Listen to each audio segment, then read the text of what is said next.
set you as the default. Okay.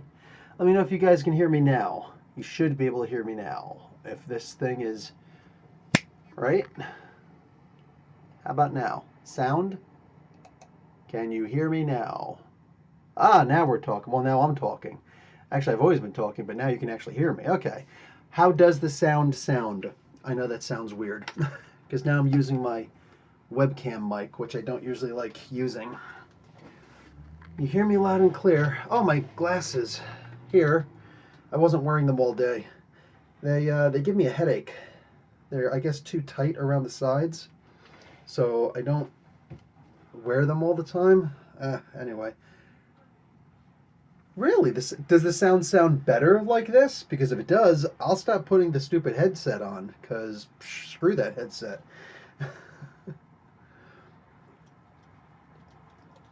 You guys let me know. Does it sound better or worse or the same? Just sounds good? Yes? Yes, what? Yes, what? Does it sound better? It's very clear. Okay, whatever. House of X2. Never read X-Men comics before, so I don't know how it changed history. Oh, well, yeah, I mean, we could talk about that. There's some things that some people are saying I got wrong going back and looking at it. Yeah, I might have. That's one of the things about rushing to read the thing. I kind of wish that Marvel would send me this stuff earlier. Real quick, let's just say hi to everybody who's here right now. We see Wilfredo. What's up, dude? My pick. Mr. Pick. Kraut Velkin. Raven. Thylacine. Uh, Pose. What's up, Pose? Sabah. Hello. Dylan Anthony. David Presley. Not my name. Well, it's not my name either, so. Subham is here. What's going on, Subham? Good to see you, man. And is there anybody I missed? John Wright is here. Comics Mix Explained is here. What's going on, man? How was your Comic-Con, your event in New Mexico? Scott Glastonow, sup? And Silva Surfa is here. I know that Sue-Ann won't be here because she's today and tomorrow she's going to be in Fan Expo. I was there the past 2 days. So anyway, yeah, there's all the Fan Expo stuff. Sebastian's here. What's up? So, what do you call it? I don't know if you guys saw my Twitter. Hey, Dodora, what's going on? Oh, yes. Oh, dude, not only do I have reviews on Pornhub, guys, you know what? Let me just show you something really quick because this is going to be fun. You guys are going to love this. Oh, you know, it's just at Fan Expo. Just met a whole bunch of people, some who I've never actually met before. You know, Pat Broderick wanted to be there, so I brought one of my 3 copies of Doom 2099 for him to sign, because he's one of the creators of the character, and he did not make it. He did not make it. It broke my heart. I already had an interview with Donny Cates. In fact, it's funny. When I talked to him, when I went up there, this was uber extremely cool. Here's the Fan Expo thing. I went up there, and you know, there's a line. There's a line. He was 8 minutes late, whatever. Charles Soule was about a half an hour late, a little bit more than half an hour late, but it is what it is. Anyway, so yeah, I finally get up there. I was like, hey, man, what's going on? He's like, hey, what's going on, dude? Hey, what's up? And I was just like, you know, no, it's all cool. And I was like, could you sign all this stuff? And I was in such a rush because I had 4 things for him to sign that everybody who signed stuff for me personalized it, but I forgot to ask him to personalize it. So that kind of stunk. What do you call it? Brian Blessed. We'll get to that in a hot moment because a few people are asking me about that. So, what happened? So I forget exactly what happened. I basically pandered to him, and I was just like, hey, so, you know, just figured, you know, didn't know if you'd recognize me or not from when we talked on the podcast, you know, briefly. He's like, oh, shoot, you cut your hair. I was like, yes, I did. So he actually did remember me afterwards. That was a really huge thing. What do you call it? Yeah, that kind of, like, that was a huge ego boost, huge confidence boost. Yeah, so that was nice. That was genuinely nice. Anyway, So I met a whole bunch of people, including Optimus Prime and Megatron. That that was actually really cool. Um, uh, Welkin and Peter Cullen. Frank Welkin, who does Megatron, who used to do Megatron, and Peter Cullen, who did Optimus Prime. I was walking around the corner, and these guys were coming out the back. But I was just going up to look at everybody's pricing up there, and it was not too far from where John Travolta's booth is going to be. He wasn't there yesterday. I think he's only there today. Anyway, I was walking by, and they were coming out with their security guards. And the one, I don't know if you guys follow me on Twitter, do you guys remember that, what's his name? Tom King had a bodyguard, this guy named David. Just this huge guy. Well, I'm a little bit taller than him, but he's a much bigger guy than me. I wouldn't want to get into a fist fight with him. He would hurt me really badly. But nice guy, really nice guy. He's one of those guys that doesn't have to smile to show you that he's a nice guy. And I saw him, and I was like, holy crap. And I came running up to him. I got out of line to talk to Matthew Rosenberg, and I ran right up to him really quick. I was like, David? The bodyguard, the Fan Expo bodyguard? He's like, oh, hey, what's going on? I guess, yeah, the pictures of last year. I was like, yeah, the Tom King dude. He's like, yeah. So I was like, hey, could I get a picture with you, please? And he's like, wow, okay, yeah, sure, absolutely. So I find one of the volunteers to take the picture, and I'm standing there, and he's the coolest guy in the world. And yeah, he took a picture with me, so I put it up on Facebook, and I said, Tom King, I stole your bodyguard. Hope you don't mind. Much love, man. He liked the comment.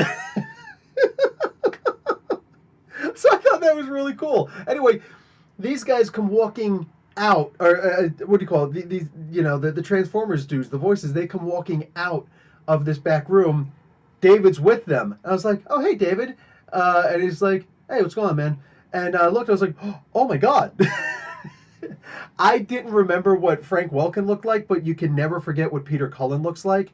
The thing is, I didn't realize how much taller I am than him. Yeah, like that.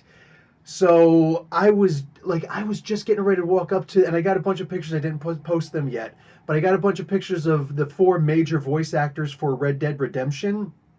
But I think it would have cost me like about $310, if I'm remembering correctly, Canadian. But that's still a whole lot of money. It's like 250, 260 US. Excuse me, to get all 4 of the Red Dead Redemption guys to take a picture with me, and it would have had to been separate with each one of them. And it's either that or the autograph. There's no way I was going to afford to do both of them. You know, so like way too much to do that. Anyway, so I'm just like, oh, hey, Mr. Cullen, and I just assumed that had to been Mr. Welker. I was like, Mr. Welker, right? And he's like, yeah, hey, what's going on? I got a quick handshake. I did not get pictures. I was away, and since I wasn't going to stand in line and pay $70 each for either an autograph or a picture, what do you call it? I was like, hey, so can I walk over and get a picture of these guys?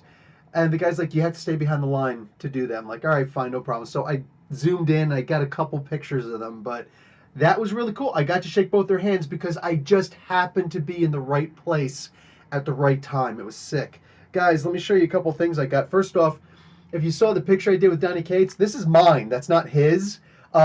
So, yeah, Donny Cates was holding my Venom. I'm just saying. It was kind of cool. So, I've got a Venom that he called his son.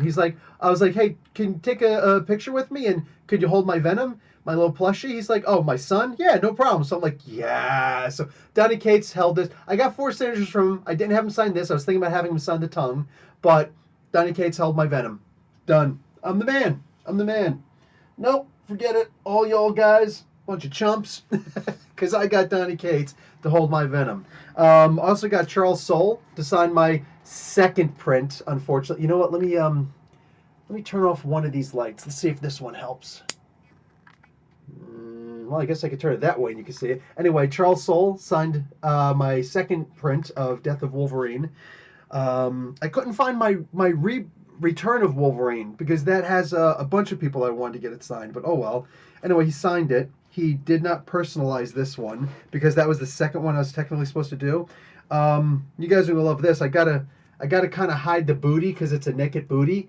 But I met Mirka Andolfo, and she signed my variant for issue number 1 of Unnatural. She is one of the greatest artists out there in the entire world. The entire world, I said, and she is freaking awesome. And she gave me like came over and hugged me and all that stuff, and like I'm just like I melted. I straight melted. Here we go. What do you call it? Ford Professor Bill. This is the other one that Charles Soule signed for me. This is the first appearance of Lash in Inhuman, issue number 1. Later, there's the first appearance of Flint, which was nice also. This was cool. I already had Marcus Toe sign this one, my Next Gen issue 3, right? Yeah, issue 3. But I found Ed Brisson, and he signed it also.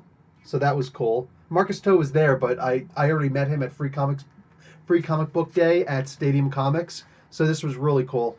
Oh, finally got Mr. Brian Stelfleeze, the guy who did all the artwork inside this, including the cover. This is a very famous cover for Black Panther, but he signed this one for me. I have 2 copies of this actually, but I just had him sign the one. I met him 2 years ago, and he signed a giant poster of this for me, personalized it for me, and my wife stole it. And I told him, my wife stole the poster from me, and he's like, that is great. So I was like, so could you sign this one? He's like, not a problem, man. So yeah, no personalization, but Donny Cates did my Cosmic Ghost Rider number 1. He did my, oh, please stop falling. Oh my God, all my comics are falling. Not cool. My Absolute Carnage number 1. He did my, what else we got? He did my Baby Teeth number 1. And he did my, what do you think I asked him to sign? My Venom number 1, which was awesome. Let's see. For crying out loud, I can't remember. Steve McNiven. Got Steve McNiven to sign my issue number 2 of History of the Marvel Universe. He did the cover. I met up with Marguerite Bennett, and she signed my issue number 1 of Batgirl. That was awesome. And watching her work, she takes so much time with her stuff, man. She takes so much time doing that stuff. Check this out. Wiles Portacio.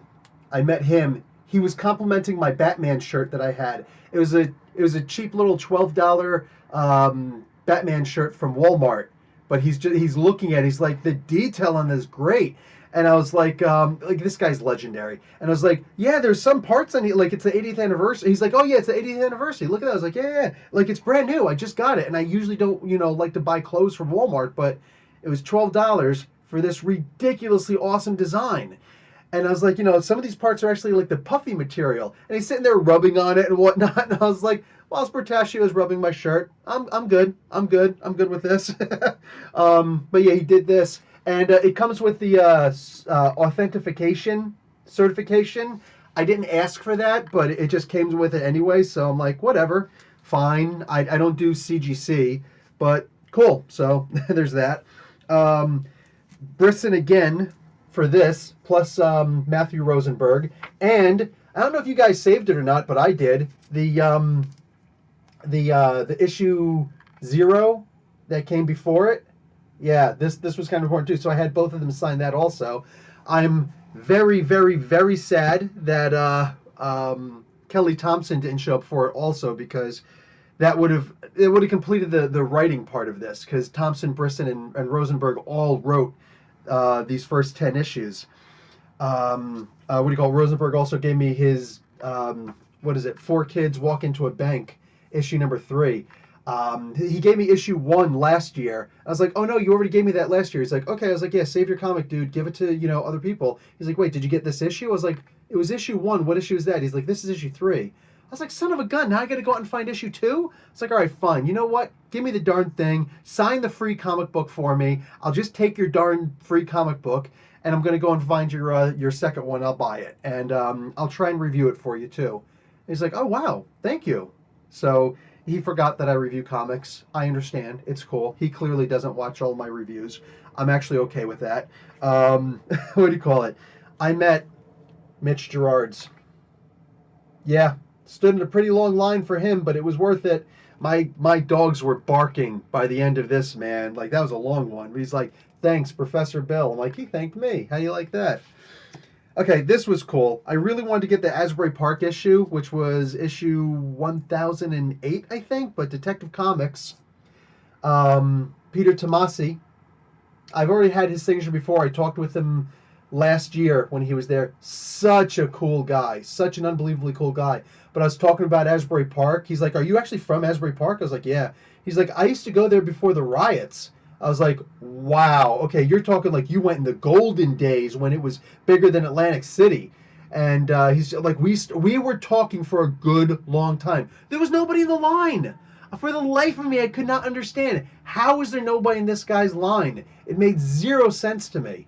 So, whatever. So I sat there and I got to hang out and talk with this guy. I had an amazing talk about the three Jokers. If you guys are getting a little bit bored, hold on. We're going to be talking about the three Jokers in a moment. I got some serious updates for you guys, and I was given permission to talk about it.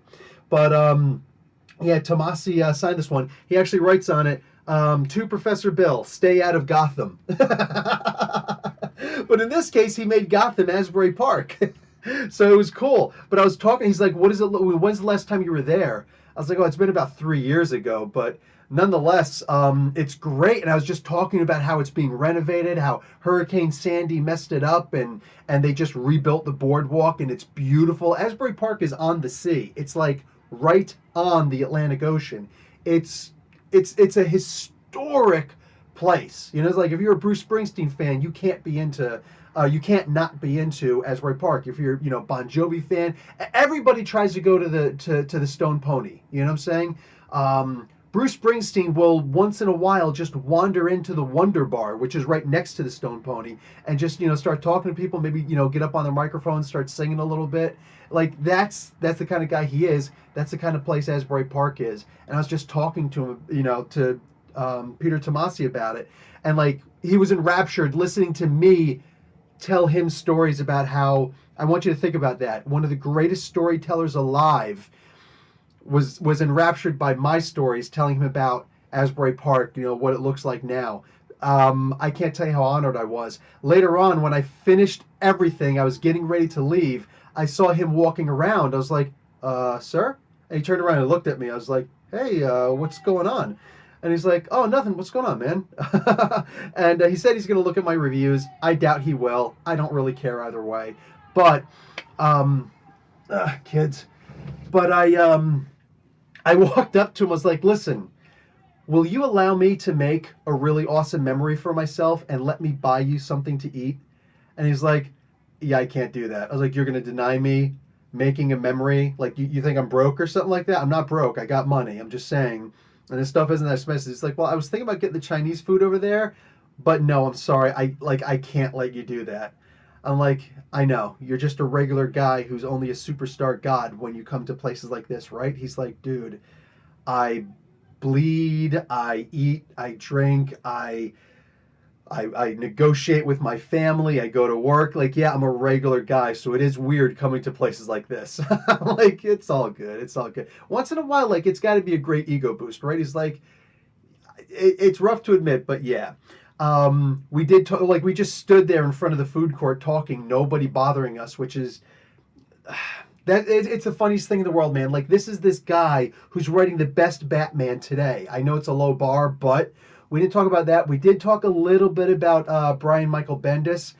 I said there were some things he said not to tell anybody, so I won't. But at least not on air. Meet me outside, hey. But I talked to, yeah, I was kind of fangirling, absolutely. Like I said, I wanted to buy this guy lunch. It was 3 o'clock. I just finished meeting Mirka Andolfo. She was the final part of my bucket list for Fan Expo. Todd McFarlane's there today and tomorrow. I'm going to go tomorrow and try and meet up with him and try and, get that signature. I've got my Spawn issue number 4 and issue number 9. First appearance of Angela, first appearance of the Annihilator. And I want to get him to sign those. I don't have Spawn number 1, unfortunately. Otherwise, that would definitely be it. No, he refused to let me buy him lunch. He absolutely refused to let me do that. But we just stood there in front of the food court talking, in front of where the pizza is, just talking. And I said, so listen, I can separate being a fan and being a comic book reporter. So just privately, like, how do you feel about what Bendis is doing right now? Like as far as the Adventures of the Super Sons. I mean, everybody was screaming about how good this comic book was. He's like, they hired Bendis for what they hired him for, and they're getting exactly what they wanted from him. So boom, like he is an enterprise of his, on his own. But I did say, do you guys want me to do some more Adventures of the Super Sons? And he was told no. Bendis says, what am I going to do with a 10-year-old Superboy running around? Meanwhile, I've got him being older now. So that crushed me. That crushed me. It apparently crushed him too. It was an amazing story. And unfortunately, he's not going to be doing that now. I was hoping to meet Mr. Capullo. No signature. I did not meet Mr. Capullo. I think he's there today, going back in the backpack. It's going back in the backpack. I did, however, meet Mr. Mike Del Mundo. So one of my copies of Thor, the Mighty Thor #1. No, just Thor. Just Thor #1, Mike Del Mundo. That was a really fun conversation too. And one of the best things is just talking to these guys, no, that goes over. Oh, that goes over here. What bothers me is I can't find my Usagi Yojimbo. I have an Usagi Yojimbo issue 1 variant cover that I had to buy from him because I couldn't find my issue 1, and I didn't want to sign my issue 2 and 3. That's the problem with not keeping my stuff in order. Anyway, got it signed, and I took it out of my backpack and put it someplace, and I forgot where I put it, and that kills me. Damn it! Where'd I put that? Anyway, I also brought this, my Batman 436 Tim Drake becoming Robin. I wanted Mr. Broderick to do that also. He did the art on that, but again, he didn't make it, so that sucked. What do you call it? Oh, crap. Who the heck? Oh, Alex Sinclair. Got Alex Sinclair to sign my Man of Steel #1. That was very cool. This goes here. Guess who canceled? Jeff Lemire canceled, so I didn't get my Berserk #1 signed. Darn it, Jeff Lemire. Like, he lives in Toronto, too. Like, what's going on? This is what I was going to get Jim Lee to sign, my Wildcats #1 first print. I was going to get him to sign this, but like I said, it actually closes in half an hour. There's no way for me to make it there. I'm not going to do that. If I can meet Jim Lee on my own one of these days, then so be it. Oh, I said issue 4. It's actually issue 5. So my issue 5 and my issue 9 of Spawn, first appearance of Angela, and first appearance of the Obliterator, the Annihilator. What do you call it? I'm going to get Todd McFarlane to sign those tomorrow. And, and I made the mistake thinking Joelle Jones was going to be there, but she's not. So put that away. Anyway, yeah, that was really cool. I got Stan Sakai to sign my issue 1 of Usagi Yojimbo. Oh, also Jim Zub. That was really cool. A couple things happened with the Zubster. Zubadub. I walked up to him and was just hanging out with him. I was like, hey, I just walked up and was like, hi, and he was like, oh, hey, Professor. Oh, and what's her name? Oh, come on, dumbass.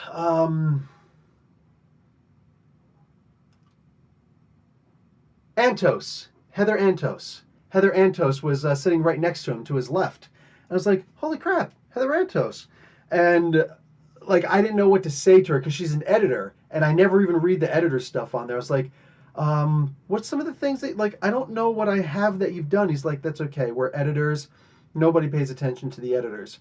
I was like, well, kind of, yeah, but obviously you're a lot more than just an editor. And I was like, oh, hey, Bitter Root. So I had her sign Bitter Root. She had the trade paperback of Bitter Root. I was like, oh, I have all 4 of the issues. Crombie, he actually sends me stuff. He's a good guy. He sends me stuff to review.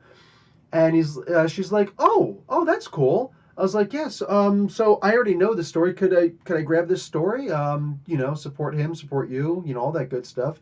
She's like, yeah, absolutely. So signed it and everything, and it's all good, Corey. And what happened? Anyway, so yeah, I was talking to her. I was like, listen, like I really don't know what to say to you, and sometimes I get nervous talking to people. When the camera's on, whatever, you know what I'm saying? But when it's just, like me talking to somebody, sometimes I get a little nervous, so I'm sorry. She's like, no, that's okay. It's cool. And I was like, listen, I just want to say, like, honestly, without going into it a lot, you're kind of a bad, or not bad. I was like, you're kind of a tough SOB. I mean, like, you put up with a lot of crap, excuse me, specifically from the Comicsgate community over just wanting to get a milkshake to celebrate Flo Steinberg. I mean, the most benign thing in the world, and you'd figure that's something to be celebrated. Flo Steinberg was effing amazing. Yeah, and I was like, you're kind of a bad, or a tough SOB. She's like, and she, here's the thing with me, guys. This is something to understand with me. What do you call it? Due to training exercise accidents, I wound up. I have not. It's not regular hearing loss. It's called hidden hearing loss. If there's a lot of ambient sound around, then everything just sounds the same to me. It starts to sound like a freight train, but far away. It's a really weird feeling, and I can actually start to get dizzy when it happens. So there was a lot of ambience, and the way that her voice was, it sounded. She talks with confidence, but it sounded far away, and so I was trying to focus too much on it, and then the ambience kind of started to really sink in because I'm in Fan Expo, and literally like there's San Diego Comic Con. Number two, largest would be New York Comic Con. Number three is Fan Expo. It's bigger than C2E2. It's bigger than all the other ones. It's only the east and the west coasts. Those are the biggest ones, but this is the third biggest one, FanExpoCANADA. It's effing huge. So even on a Thursday night, it was really loud. Oh, I met Gail Simone also. I got her to sign my Domino issue #1 that she did. She's awesome. Took a picture with her. You could tell she was tired though from the flight. She was really tired, but she stayed there the whole time. Yeah, but yeah. Anyway, so when I was talking to Heather Antos, I was like, you're a tough SOB. She's like, and I couldn't understand what she's saying. I thought she said I have a daughter, so I'm a DOB. So in my head, I'm thinking, what does you having a daughter have to do with it? Like I didn't say it out loud, but I was thinking that, like, what the heck is going on?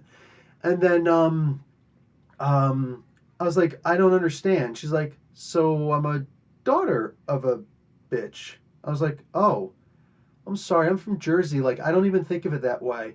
And she's like, oh, which part of Jersey are you from? And what do you call it? It's like, oh, I'm actually from Asbury Park. And she's like, oh, yeah, ever since I moved to Jersey, I always ask people where they're from and everything like that. And I was like, oh, so we started talking about the difference between North and South Jersey. And then, of course, there's Central Jersey. A lot of people argue over that. She's like, I love those arguments. I love watching people just go crazy arguing about it. I was like, well, in Jersey, I was not a gun owner, so I'm definitely not from South Jersey. And, I don't talk like this and all that, even though I'm Italian. So I'm definitely not from North Jersey. So, there's that. But like when you think about it, she says she's living in Bergen County right now. I was like, okay, so the West Jersey people. They're more like Pennsylvanians. They are very different. They're not Jerseyans. I don't care what anybody says. She's like, oh, I know exactly what you mean. It's the strangest diaspora there. I was like, right? I was like, so I'm right on the ocean in Asbury, so I'm right over here, baby. I'm right over here. Anyway, so I what do you call it? Yeah, we were just talking for a good while, and it wasn't until after I left that I reasoned everything out. She was saying, I am a daughter, so I'm a DOB. That makes more sense. But I couldn't understand what she was saying at the time, and it was just too confusing. I had to kind of like shut everything off and just like, okay, block everything. Like, no, this is way too much. But No, she's not from Jersey. She's living in Jersey. She just moved to Jersey recently. So, either way, that was cool. And I don't need to talk to anybody from my home state. I could call home. You know what I'm saying? But no, that was cool. Oh, but talking to Jim Zub. So here's the news. Champions was canceled because of sales. Now here's the funny thing about it. There were so many people writing in about what do you call it? Like how much they love the comic book. So many people writing in about it that when Marvel looked at the ratio, they recognized right away that Champions unfortunately was suffering from one of the problems that a lot of comic books suffer from today, and that is, there we go. That is that what do you call it? There's a lot of piracy online. I know there's a lot of people who don't want to hear about that. It's like, oh, all I'm doing is this. I'm not hurting anybody. Unfortunately, that's not true.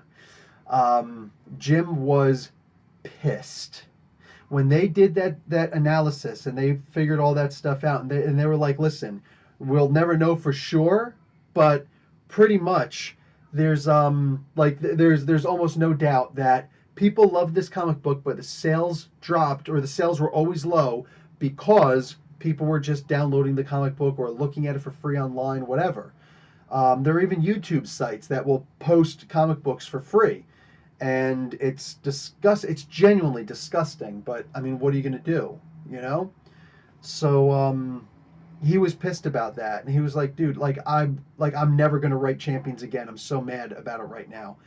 Um, so he says, so he says that his wife was like, "Now you know that's not the right way to do it," and he's like, "Yeah, I know, but."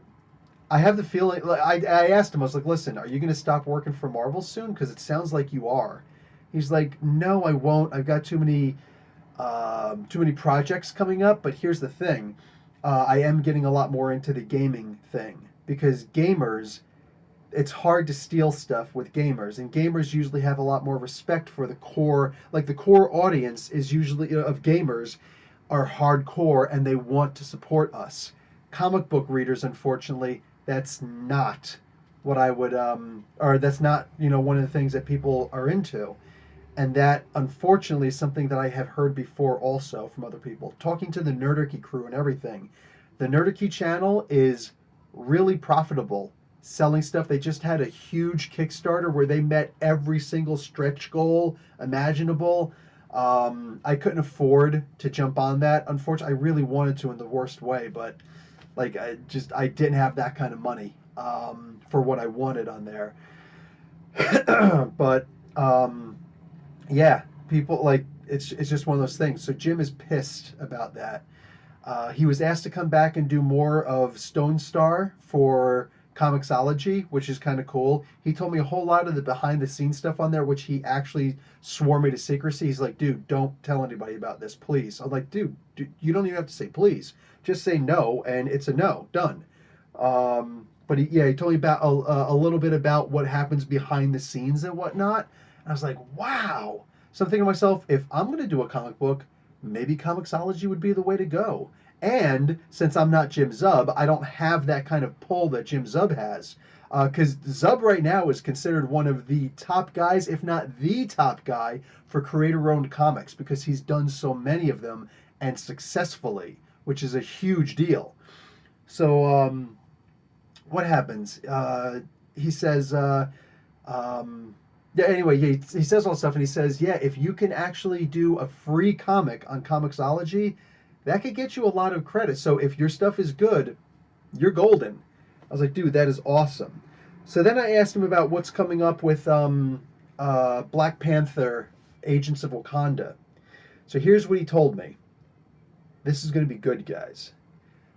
Uh, I forget when it starts. I think it's supposed to start in late September or October. But when this actually hits the newsstands, oh, he's got to finish up working with Dan Slott first. He's doing the Iron Man comic book with him. Um, Excuse me. For whatever reason, Dan Slott is just having a hard time keeping up with the two books that he's doing right now.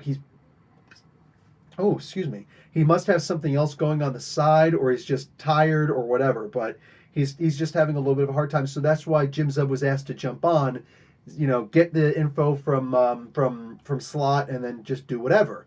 Just make sure the comic book comes out on time. And he's like, okay, my priority is to my books, but yes, I will. If that's what you want, that's what I'll do. I'll help you out like that. And he does, and he gets his stuff out on time. And it's cool for him, but what's this? I hope the statement doesn't get me kicked out of the group. Do you almost believe when I say buy trades, all things, commented, and I'm like, what? You get the jury, free online sites on occasion. Oh, yeah, don't hit the free online sites. But, yeah, don't do that. Like, Jim Zub would probably punch you in the head for something like that, dude. Oh, Corey, also, congratulations on your master's, dude. He's going to be putting some of his stuff up on academia.com, which I subscribe to. I like looking at some of the essays that go up on there. Just got his freaking master's degree. That is awesome. That is awesome. Congratulations, man. One of these days when you're looking down at us talking about, all these, just try to remember us once in a while. I'm just saying. What happened? So anyway, Agents of Wakanda. Once that starts hitting, there are going to be story arcs told in 2 issues. Think about that. Every odd numbered issue is a jumping on point. Holy crap, how awesome is that? Every other issue will be a jumping on point because there's only 2 issue story arcs. The odd number issues will end with a killer cliffhanger, which is a lot like Marvel used to do back in the day. Zub went into a lot of detail about how he learned how to write like that. The first character he ever wrote for the first superhero character, the first book he ever wrote for Marvel was Figment. That's a Disney thing, produced by Marvel, all that stuff. But he's like the first character he ever actually started writing for Marvel, superhero, was Spider-Man, but for the UK comic book that comes out. And this is 11 pages inside of an issue every week. Every issue, it's for kids, so every issue had to wrap up. I've got some of those books. My kids, I read through them with my kids every so often. That's one of the books I taught my 6-year-old how to read on, because it's got the pictures to go with it. They're great. As a university English professor, hells yes, that's the way to do it. Former university English professor. Now I just teach online. But the point is, yeah, dude, this was sick. So, every 2 issues, brand new story arc. And that means that when you buy the trade paperback, you get 3 story arcs in there. Now, the main characters are always going to be T'Challa and General Okoye. After that, there's going to be 1 or 2 characters who are jump-ons just for those 2 issues. So, we got a spy mission. Maybe we need Mockingbird to join up. We've got a mission where we need somebody who's strong. Let's bring in, I don't know, one of the strong characters. He's going to constantly be rotating out a different cast of characters to join T'Challa and Okoye every 2 issues. Dude, I am so down with that. So, boom. Like, I'm waiting for that. Talking about bringing Marvel back to the kind of stories they used to tell. It's inspiring, man. It's genuinely inspiring. Ed Brisson talked to me for a good long time. Well, he gave me a lot of his time talking about how to actually put out comic books and things like that. I love when people when they have the time to give you time to talk about that stuff. And like when Zub talks about it is really cool because that guy is ridiculously busy. I just walked him over to see Joe Rubenstein. If you guys remember Joe Rubenstein at Niagara Falls Comic Con, I don't know about making friends with him. That's not true, but kind of an acquaintance. He gave me his phone number for his home back in his cell phone back in San Francisco. But I don't call him because I'm shy. But what do you call it? I walked up. He's like, "Oh hey, where's your hair?" I was like, "Oh dude, I donated it." And he stopped and he just like appraised me a little bit. He's like, "I knew you were a good guy." I was like, shut up. Anyway, so I was just talking to him a little bit, and it was just cool. Whatever, just talking to him about a bunch of stuff. But I really want to get him to talk to me about Dick Ayers, but you know, because that was one of his mentors. That was like the main mentor that he gives credit to. The Inkpot Awards in 2016. He gave credit to Dick Ayers more than anybody else as his mentor, even though he also worked for Neil Adams. Oh crap! I didn't get the chance to see Neil Adams. I want to swing by and say hi tomorrow. Like I said, I didn't go to this Fan Expo today, Saturday, but tomorrow I'll go also. So Thursday, Friday, and Sunday. It'll be busy then too, but whatever. What should I get Donny Cates to sign when I meet him? Whatever you want that you love. It could even just be a piece of paper. I don't know if he's got things there for you to sign. I think he does. Oh, and if you go early enough, he's got buttons. Hey, I wonder, where's my button? He gave me a button. He gave pins, little pins. Where he's a funny guy. You remember he was eating a salad when I was doing the thing? Oh, my pass to get in on my lanyard. Remember he was eating a salad? He said he called it his breakfast. And I'm like, your breakfast? Okay, cool. And he was eating something out of a bowl, and I couldn't see it. And I thought he was eating cereal. He's like, no, this is a salad, man. And everybody in the comments knew it was a salad too. Everybody except for me. So that was fun. He gave me this button. Baby Thanos. So he's actually giving out pins for things. He's got a whole bunch of different things. He told me to take whatever I want since I interviewed him.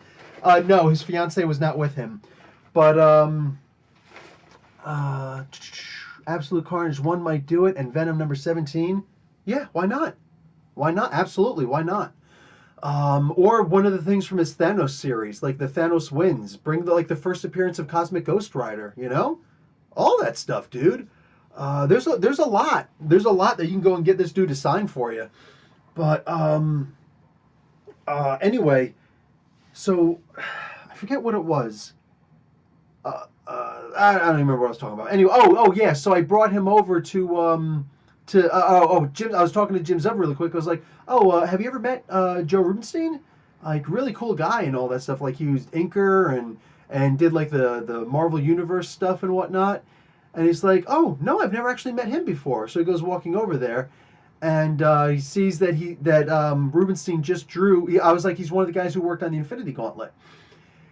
And he's like, oh, hey, yeah, bow, bow, bow, bow. And he goes over and looks, and there's this big Alpha Flight poster up there that Rubenstein drew. And one of the characters that he drew on there, way in the back, is Amka, Snowbird. And he's like, oh, wow. And he's looking at it, he's like, hey, you know who this character is? He's like, I don't remember her name, but I looked up all the Alpha Flight characters, and I saw that was one of them. So, bang, yeah, I just drew her in. He's like, her name is Snowbird. I created her. And Rubenstein stops and he looks. He's like, wait, like you created her for Marvel? He's like, yeah, I was the writer. I went and did research and all that stuff. And I talked about it. Yeah, bang. So it's like, he's like, oh, wow, cool. And it's funny, like, Rubenstein's funny because after I went back over, I was like, oh, so you met Zub. That was cool, right? He's like, yeah. I was like, yeah, dude, I think you just made his whole convention. It was really cool. He was saying it was really cool talking to you, and you drew his creation, Snowbird, over here. And he's like, oh, that was cool. Well, if he was really impressed, he should have bought something. And, like, he wasn't being serious about it. Like, that's the kind of humor that people like him, people like Dick Ayers would have, people like Neil Adams have. That's the kind of humor that they have. You know what I'm saying? It's like that Jersey humor where you're just really sarcastic about everything. I was like, wow, you guys are freaking hysterical. So, yeah, so far that was pretty much the bulk of my experience. I met a couple people who a couple cosplayers I just had to take some pictures of or with. What do you call? Oh, and the Friends thing was there. None of the cast was there, unfortunately, but they had like the little Friends couch there with the little central perk thing. And on Thursday I was there with my wife and kids, so we took a picture of us sitting down on the couch. The people were there. It's the 25th anniversary of the Friends TV show, so that was really cool. So my wife like loves that. She's like, send me these pictures. I'm like, all right. Yes, Mr. Dick Ayers died in 2012, I think.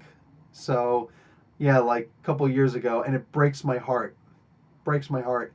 I think it was 2012 that he died, because I remember I just went back over to Saudi Arabia this time to start teaching. I went over there in 2011, and when I read that he had died, I read that he died a month ago. And I'm like, no, and it freaking broke my heart. think he was 90 though. He was in his 90s when he died.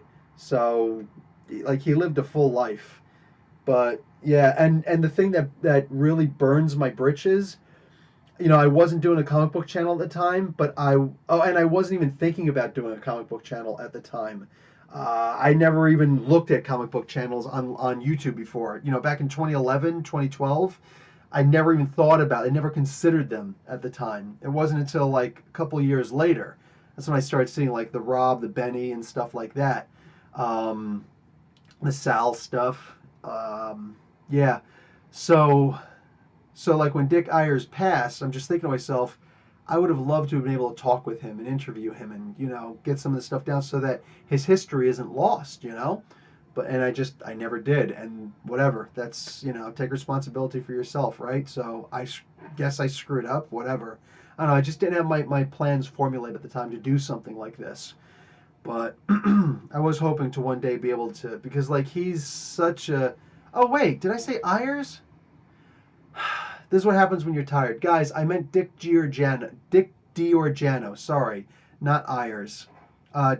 Every information bit that I gave you before is correct, except not Mr. Ayers, Mr. Giordano. Wow. Okay, yeah. I start. Oh, I just start to get wavy with my memory when that happens. So okay, my bad. I apologize. Dick Giorgiano was his mentor, and he died like in his 90s and stuff like that. Anyway, how much is Donny Cates' autograph? Um, okay, he didn't charge me anything, so I don't know. But I know that they were trying to get the ticket prices in line, so that he doesn't have to. Like the big guys, the volunteers come by and they start actually, like how many are you getting after? Oh, so I know the first one is free. If you want one autograph, it's free. There are a bunch of other people who also say as many as you want if it's personalized for free. If you're just going to do a regular signature and it's not personalized to you, they're going to assume that you're just going to try and sell it, so they want a little cut off of that because screw you, right? So with Donny Cates, if I remember correctly, the first signature is free, whether it's personalized or not. After that, yeah, I forget what it is. I think it $7 or something like that. Most of them were charging $7. Really, really, really. Some guy with one of those stupid crotch rockets just had to race it on a freaking back street. Moron. Should break his teeth. Are you allowed to just get stuff signed and dated? I don't know, but I know that they do have the CGC booth there, so you can get one of those guys to do it. Or Gotham Central Comics and Collectibles goes to most of these big shows, like pretty much all of these big shows. And when they go, they have people there who are certified to do CGC also, and they usually don't charge. If you're going to do the CGC through them, they won't charge. So they'll do the witnessing for you. This is. I don't know if anybody knows how. You know what? One of these days I'm going to have to do a video about how to get the CGC done. But in general, you go there, you have to get the certificate, and you have to actually. I'm somewhat new to comics. How would I get Donny Cates CGC? Okay, well I just happen to be getting into this now. So you have to have a witness who is certified with CGC. I believe that you can be a witness for yourself, only for yourself, not for others, if you register through the CGC website. I think you could do everything online, and it should only cost about $15. It might cost more. I don't know. I remember a year ago, 2 years ago, when Gotham Central was talking about it, getting it done for everybody there. It was $15, and it was a paper application. But I heard that last year they went to a digital, an online application. Anyway, excuse me. You can do this for yourself, and then you're done. If that still holds today. Otherwise, you just go and find somebody who's CGC certified, and they will stand there in the line and be a witness for whoever. They'll do all the paperwork and whatnot, as long as you get it done through their office, which means that they get a fee from sending it to get CGC to grade it and all that stuff. Yeah, so the witnessing itself will cost no extra money for Gotham at least, and for the actual CGC booth. Some other people will charge though, just for the witnessing. Whatever. Everybody does what they're gonna do. So, will I come to NYCC this year? Honestly, I don't know. Maybe. I might. Magic Man. I might. We'll see, because like it's huge, and I've heard that it's really crowded, and like you got to understand, with the noise, how loud it gets. Like I'm usually okay just walking, doing whatever, but if I'm trying to listen to one person talk and they're not talking loud enough, it just blends in with everything else, and everything just starts to get like really confusing. It gets really bad. So I don't know. I don't know. Best Moon Knight comics. What do you call it? The what was that? Issue number 32 of the Werewolf. I think that would probably be the most important one. That was his first appearance. But Moon Knight number one is a big seller. The original Moon Knight number one. I personally, I don't have Moon Knight number one anymore. One of these days, I'll buy another one. I lost all my comics in 2011. That was the big one actually. The other one was whatever. There's two times I lost my comics, but I have recently repurchased issue number 14 of Moon Knight first volume, because that's the first appearance of Stained Glass Scarlet, and it's a really impressive comic book. Just saying. So yeah, I would consider getting that done. Let's see what else is going on here. I imagine some of the reputation for plagiarizing. Oh, somebody said something about Hickman being told for plagiarizing. Maybe, but at the same time, I mean, how many stories are really out there? You know what I'm saying? Somebody's always going to be able to say, "Oh my God." When I saw Terminator 2, no, Terminator Salvation, there were a couple things that happened there, because I have a sci-fi story in my head that I want to get out, and I just never sat down to really write it. Actually, I have sat down to write it, but then when I moved to Saudi Arabia, I wound up losing all that stuff. Also, it wasn't just my comics I lost. I lost some poetry. I lost a whole lot of my short stories, including like the most. I made a short story called Unique. That is just like, it was for me. It was like at the time my magna opus. I was substitute teacher for a while, and I wrote this short story for the kids to actually check out. And I'm not joking when I say I actually made people cry, like students. I made students cry when I read it to them, like in front of the class and whatnot. They just like, wow. It was, it was just one of those inspiring kind of things for, students to understand what faces them when they go out into the world. And like it was so moving that people were just like, they freaked out. And I'm just thinking to myself, when I lost that, I only had one physical copy of that, and now it belongs to somebody, whoever won the bid for my storage bin when I went over to Saudi.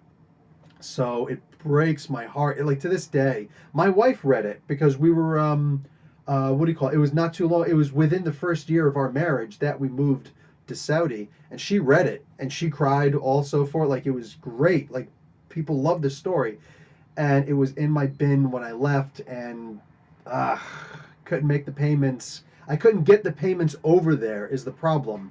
It takes 3 months to actually get a line of credit in Saudi Arabia once you actually get settled with your Iqama and everything.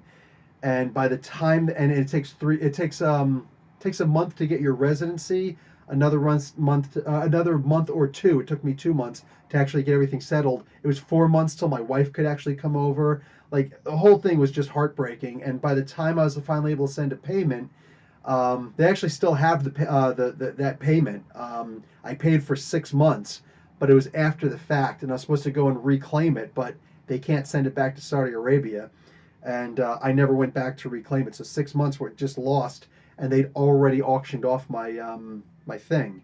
So yeah, that freaking kills me. That kills me. They had all of my comic books, my short stories, that sci-fi story I was talking about. And anyway, one of those parts was a short story for it was a sci-fi story, and one of the parts in there were motorcycles that were actually sentient. They look like they're riders on them, whatever. And I just did the whole thing. And then in Terminator Salvation, that scene is there, and I'm like, Are you freaking kidding me right now? So, you know, in my head, I'm just like, they plagiarized this. How dare they? But I mean, in reality, like, come on, it's a sentient motorcycle. You know what I'm saying?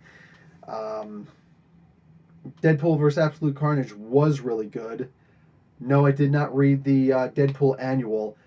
Since I had Fan Expo this week, and I just, you know, I'm trying to do my, oh guys, by the way, my other comic book channel, CBU hyphen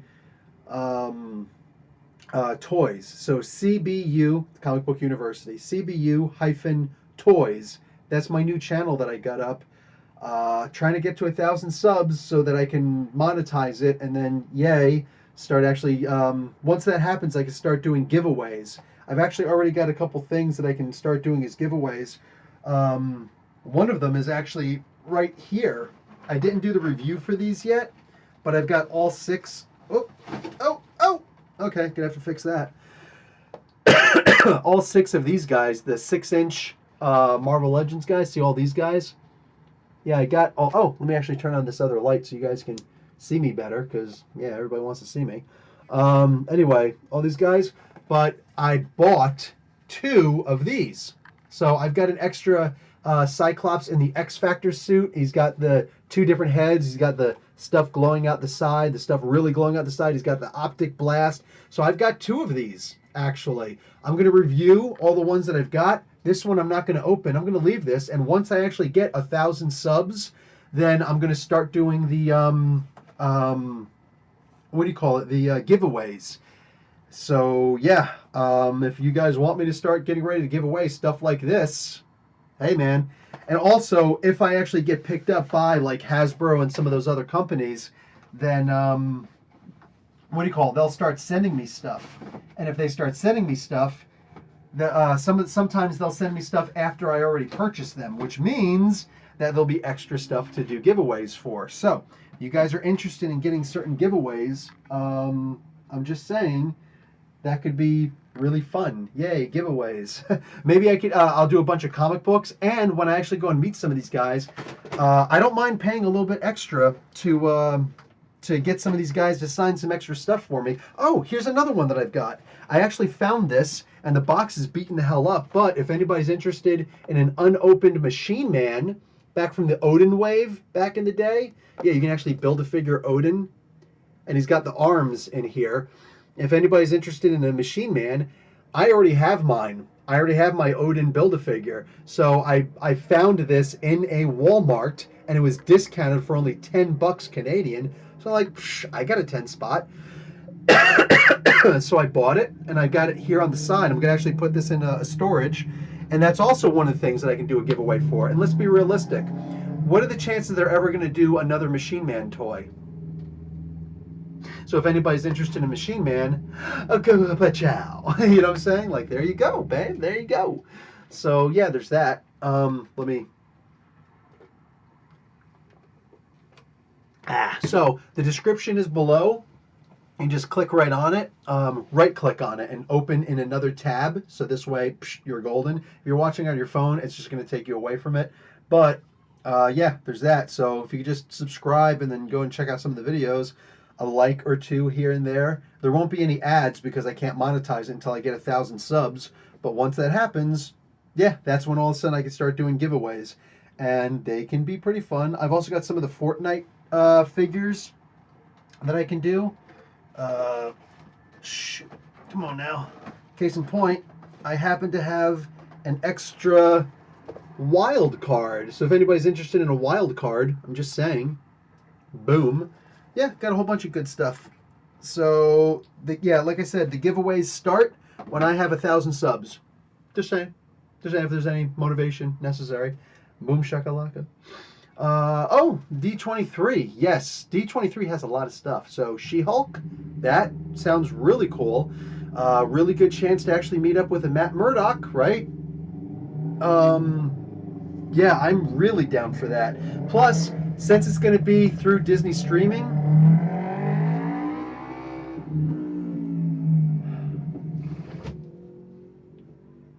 God, I got nothing against crotch rockets, but I mean, be respectful and neighbor. And the same thing goes for Harleys. You know what I'm saying? But I mean, Be respectful, please.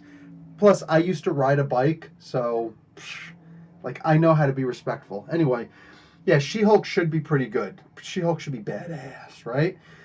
There's a good chance for Matt Murdock to show up. So that means that we can actually get Charlie Cox showing up again. Why?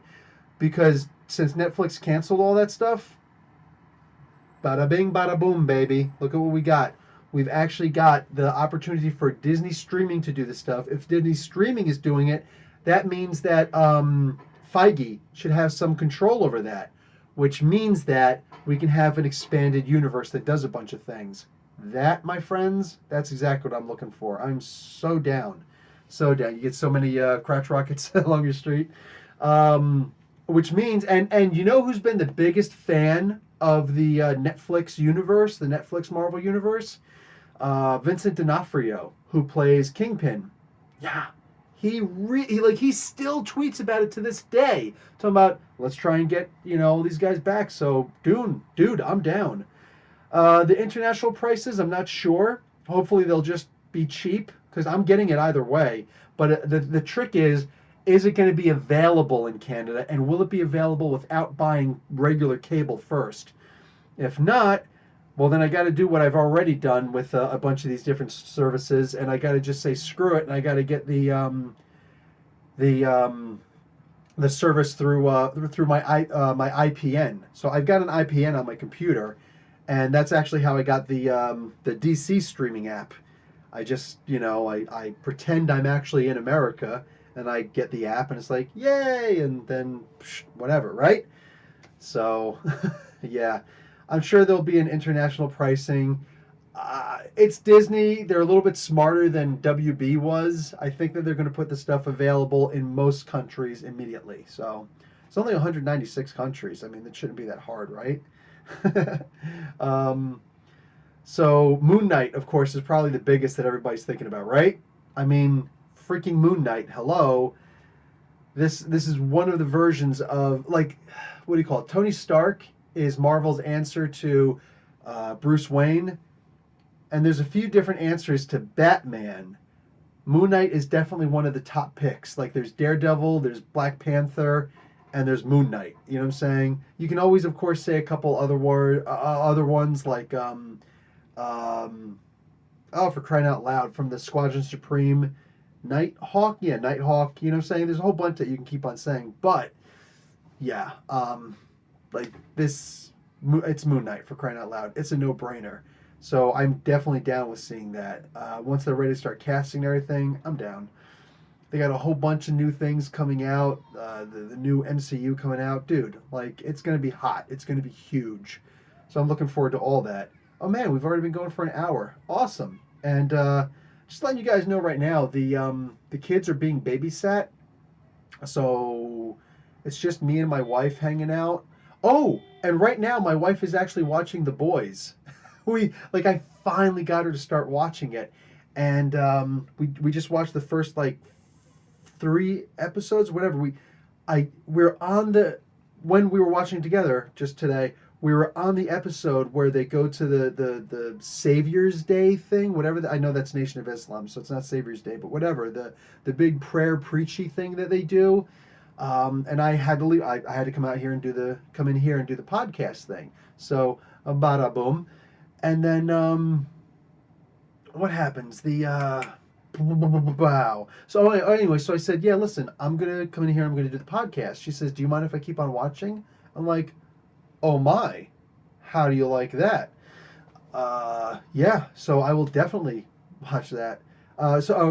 Sorry, I'm reading and at the same time. So she's actually watching that now without me. That's awesome that she's watching a comic book show without me. I love that. So I'm gonna finish this up and go back out there and watch with her. Corey says, I'm not interested in that show, but can you explain the premise? Dude, I'm going to explain that it's Garth Ennis who made the book back in 2006, I believe. And I never read the book. I wasn't reading comic books at that time. I wound up reading a bunch of those, books after the fact, but I never read The Boys. So I wasn't interested in this, but I have Amazon Prime, so I'm like, yeah, why not freaking watch it? So I watched it twice. All 8 episodes, only 8 episodes, I watched them twice. Like, guys, I watched The Tick It was good. It just wasn't, watch it twice good for me. It's not my particular cup of tea. It's like, whatever, man. Spoon. Like, there was a spoon moment in there. I loved the cartoon, but that was when I was a kid, and nowadays I'm just not that into it. It's just not killing me. I still haven't watched Preacher, even though I loved the comic book. Also, Ennis. But there's just a lot of things I can't watch everything. Even Umbrella Academy, it was really good. I didn't like the way it ended. It ended kind of flat. You know what I'm saying? But whatever. But I said, oh, it's much tamer than the comic. Damn. Yeah, I got to read the comic. Like there's 6 volumes of that comic. I have to read that comic because, wow. But there's a lot of stuff I got to read.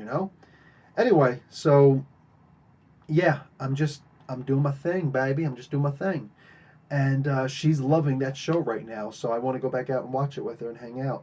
But as far as the boys itself, it's basically like if you liked The Watchmen, I think you're gonna love The Boys because it's a very similar premise.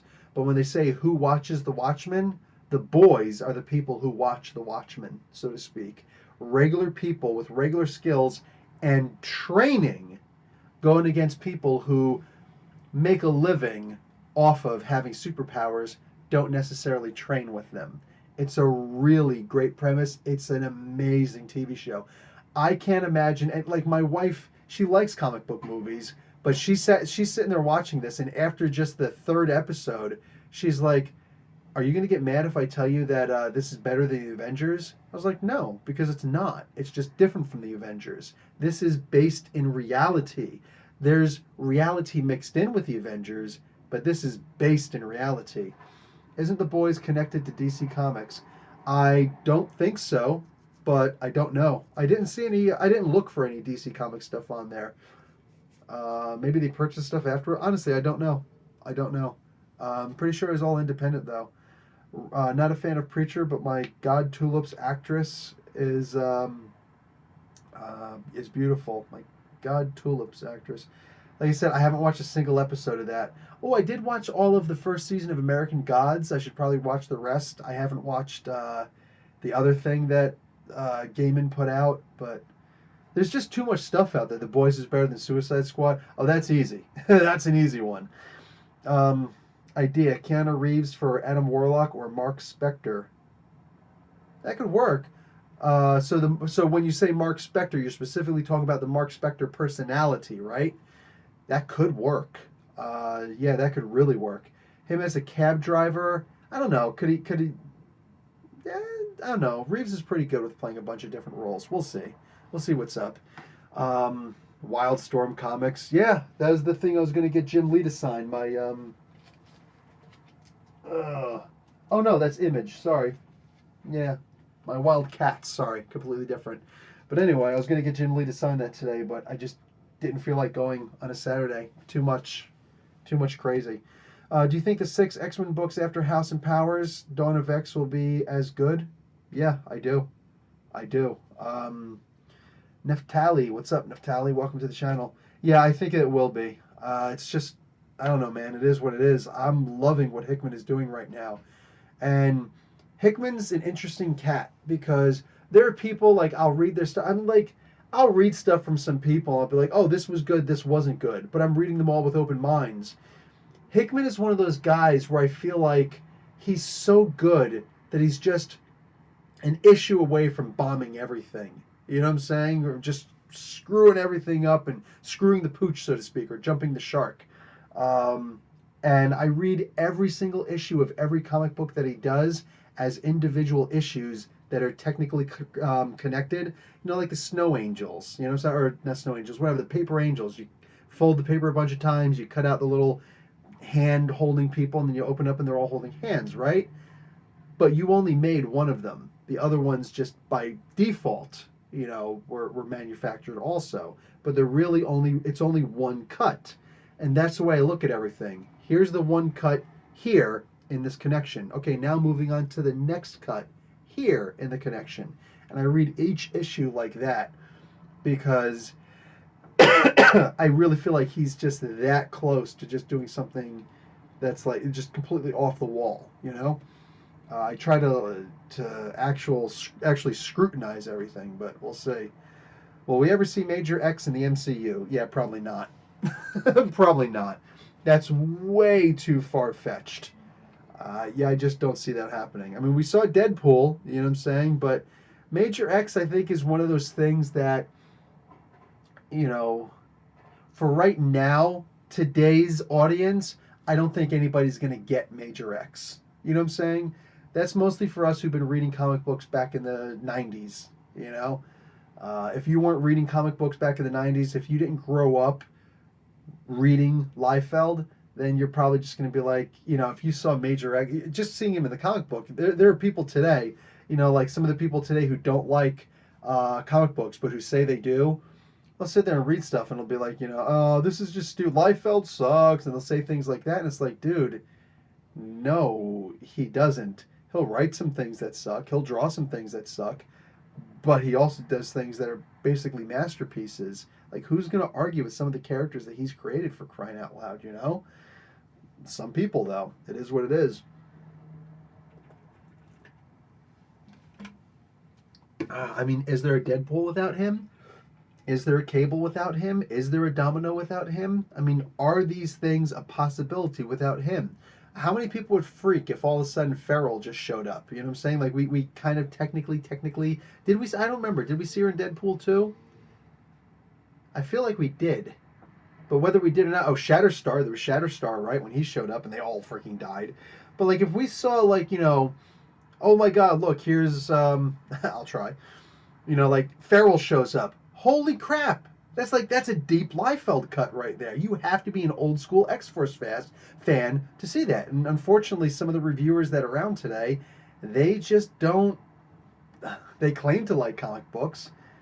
Some of these guys are manga fans who jump on comic books and try and judge them the same way. And it's like, you can't do that, dude. So I don't know. It is what it is. Raven, Jen Walters and Matt Murdock over the fate of Steve Rogers, She-Hulk 10. What's She-Hulk 10? She-Hulk issue number 10? Are you going back there? Uh, cool. What's this? MTINS. Or is that LNS? It's probably LNS because none of the stuff is capitalized there. Oh, yeah. It's probably LNS. So, Mentalness. What are your thoughts on the X-Men Dawn of X roster? I guess you're saying roster, monopolized by the Summers lineage. Yeah, honestly, aside from Wolverine being on there, I mentioned it. It's like, dude, everything is, you know, this is the Summers line, for crying out loud. This is everybody in the Summers. Is Prestige going to change her name back to Summers instead of Gray? Because she changed it to Gray, remember? I don't know, man. I think that could be fun, but I do know that Wolverine's going to be outvoted every single time. Or at least he should be. Maybe at one point, is Hope on that team? I don't know if she's on that team or not, but I almost expect Hope to wind up replacing Wolverine, right? It's like, yeah, sorry, bud, you're not a Summers. What else we got? Or maybe Nate Gray will show up and be like, yeah, I'm gonna stick around. I'm gonna stick around. I hope you don't mind. Let's see. Okay, that's a lot of jumping. I will see MCU Fantastic Four if Jonathan Hickman writes a script for it, right? I'll see Fantastic Four regardless. I'm sure they'll use some of that Hickman stuff, the Freedoms Foundation stuff. Um, let's see, Corey, talking to John. Jeff, what's up, Jeffrey Lane? People are saying U.S. Agent is a Southern Captain America manga type in Falcon and Winter Soldier. Interesting. Rich Silva just posted something like that. Surfa just posted something like that in the Comic Book University Facebook group. I don't know. He is more Southern. He is more, you know, rigid, hardline, following orders. Captain America is one of those soldiers who graduated from following other people's orders. Oh, you guys see my tan line? How sick is that? White people, right? What the hell? What the hell? If you guys ever pissed me off, I would take off my shirt and just blind everybody. You know what I'm saying? But what do you call it? Let's see. Maybe Scott having Logan on the team to check his family if need be. Could be, but be really hard to check Cable. What's going on, Jeffrey? So anyway, guys, I'm at the end. This is an hour and 16 and a half minutes. And like I said, I'm going to bounce. I'm going to get some food. I can't really cheat today. Saturday is usually my cheat day, but since the wife isn't here, I'm just like, or excuse me, since the wife is here, the kids are not here, and my cat is here. I don't have people do cat sitting. But what do you call it? Yeah, since the kids aren't here, um, we're gonna hang out. We're gonna go back and watch the boys. But and it's not the cheat day either. So like we have to eat healthy. Yes, we cheated on our cheat day and we had it yesterday instead of today. So we did Burger King and we got she got Kit Kats and I got Reese's peanut butter cups. Yes. Oh, and I got a big thing of iced tea, like one of those liters of iced tea. So that was fun. Charles so I was not a fan of that version of the She-Hulk.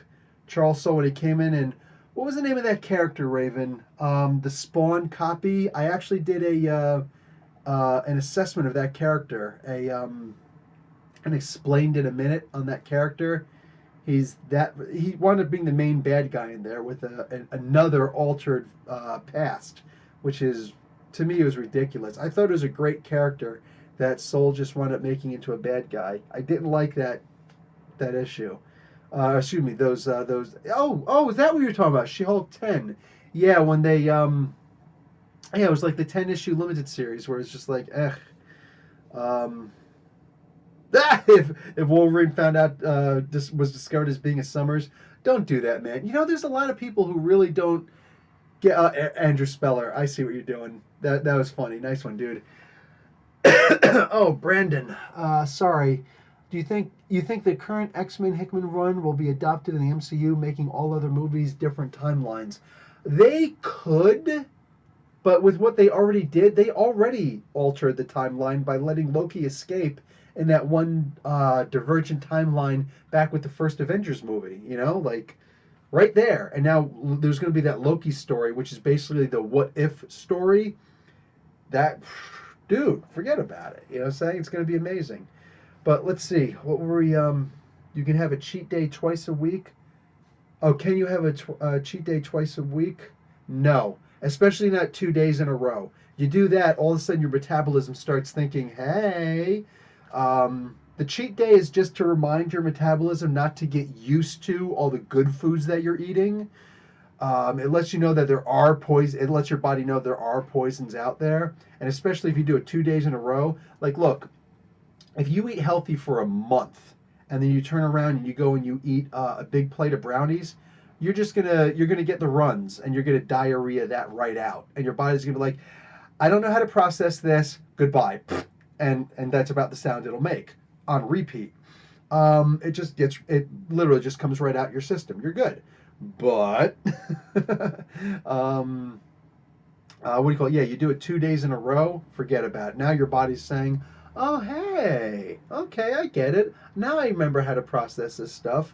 You want your body to forget how to process that stuff, but still know that it exists to keep your body, going good. Um, I have a cheat date once a fortnight. Oh, every 20 days. Nice, nice. Um, what do we got here? Not a timeline, but Moira's different lives.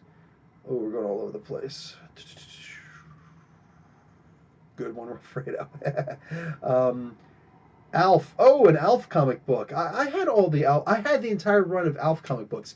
That's one of the ones that I didn't lose, but I gave away.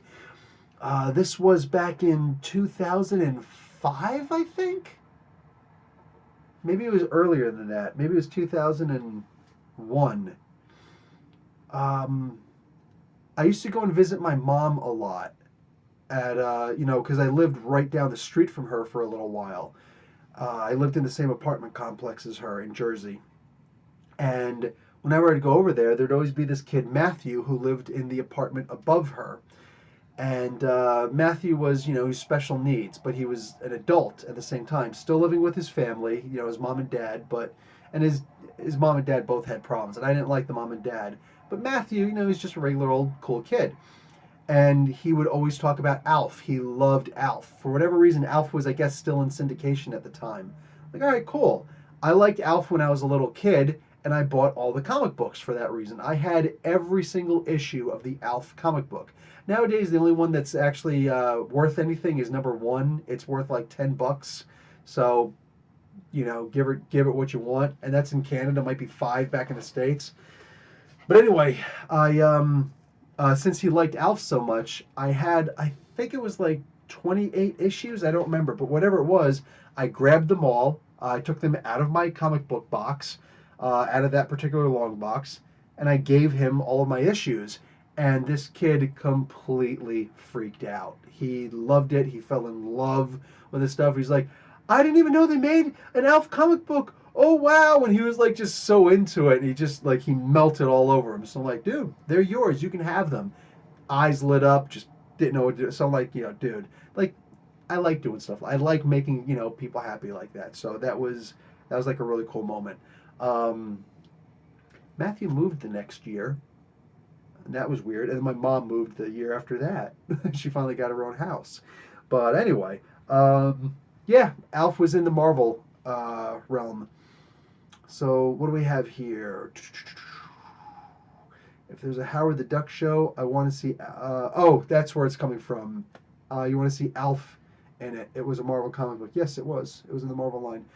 Yeah, back when I was a kid, that was the second series. I've talked to you guys a lot about how the first series of comic books that I ever had the entire run of was Transformers. I had every single issue of the Marvel Transformers, including the Headmasters, including all 3 of the movie issues.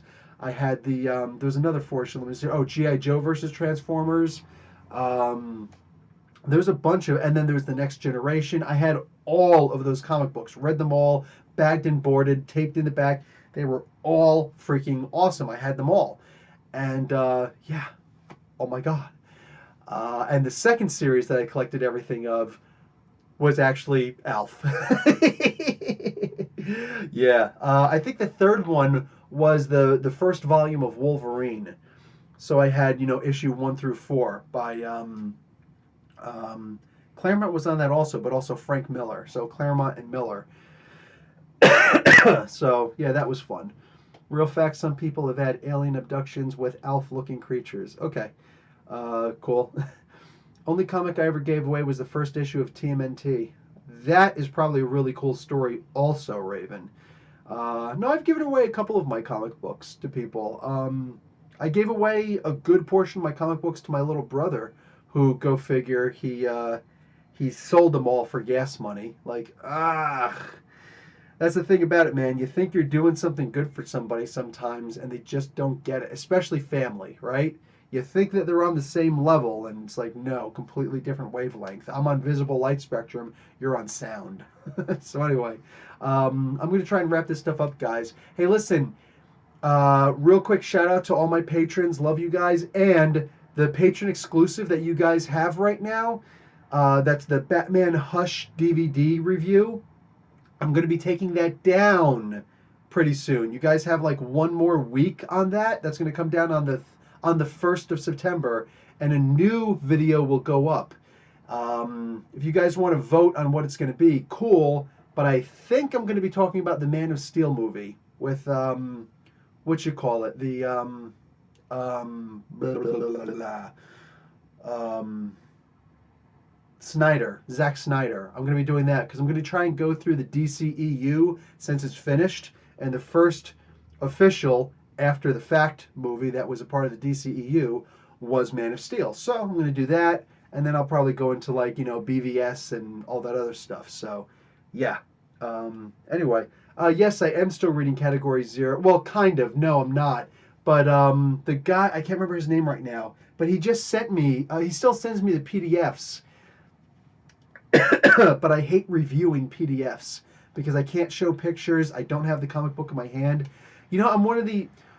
There's another thing about Zub. I got like a huge... I don't know about a thank you, but I could tell that there was a lot of appreciation there from Zub. He said... I was like, because he was pissed off about the whole, people stealing comic books and getting them online and whatnot. I was like, I think I'm the only online reviewer who actually has and holds up and shows the physical copy of the comic book. in order to try and promote people to actually buy the comics. He's like, yeah, you really are. I was like, damn, that's sad. But it's I don't know, it's weird. I guess, if some of the reviewers are better than me, it's like it's just weird seeing like so many people hitting guys or girls, whatever, who do comic book reviews, and they never actually show the physical copy of the comic book. It's like the only other people who do that are comic skaters, go figure, right? And it's usually a safe bet that they're going to destroy that comic book afterwards. So, am I the only comic book reviewer on YouTube and Pornhub? Oh crap! I forgot to tell you guys my Pornhub story. I met Dan Mendoza, who does the Zombie Tramp comic books. Him and oh come on, I know his name, but that's also with the Stan Sakai stuff. Anyway, I met them who do the Zombie Tramp stuff, and I was like, hey, will you sign my Zombie Tramp? And they're like, oh yeah, bam bam bam. I was like, hey, I review comic books and I review your Zombie Tramp. It's like, oh, cool, man. Yeah, where do you do that? I was like, well, I do it on Pornhub. They both stopped what they were doing and they looked up at me and they're like, wait, are you being serious right now? I was like, yeah, dude, I review your comics on Pornhub. The guys were like, hold on, hold on, hold on, hold on. Whoa, whoa, whoa, whoa, whoa, whoa, whoa, whoa. How do you review them on Pornhub? I was like, well, simple. I stand there. Hey, here's my face. I'm clothed. But yeah, I'll be like, oh yeah, check it out, man. Here's this latest issue of Cybertron. And when you check out, and I don't give them the whole story. I don't do spoilers. I just give them, ideas. Hey, check it out. You know what I'm saying? And they were just like, this is blowing my mind. That's like the greatest idea in the history of, well, at least in the history of Pornhub. I was like, right? So they're like, dude, we're going back to the hotel. We're going to check this out. I saw them the next day. They're like, blows my mind. I can't believe you freaking do video reviews of our comic book on Pornhub. You are the best. I was like, I know, right? So, dude, Zombie Tramp on Pornhub, plus a bunch of other comic books too. Oh, I got to do Faithless issue number 5 also.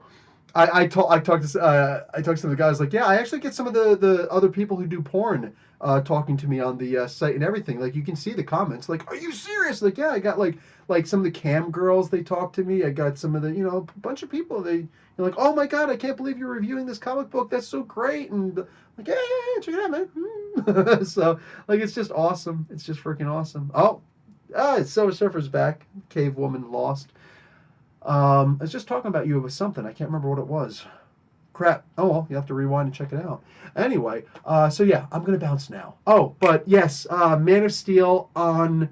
probably going to be reviewing Man of Steel from Zack Snyder on Patreon pretty soon. So that'll drop on the 1st of the month. So if you guys want to be able to get a hold of that, make sure that you donate. And I've only got 2 tiers up.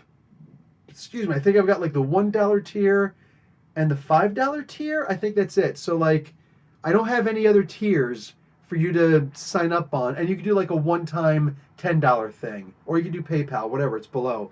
But if you subscribe to any one of those to help out the channel, to help out me, and justify to my wife to keep on doing this channel, then all the love in the world for you, and I give you something exclusive. Like, I'm buying, what you're doing. All this stuff is free. Just, watch an ad or two, because, it pays the bills. But aside from that, if you actually also support me on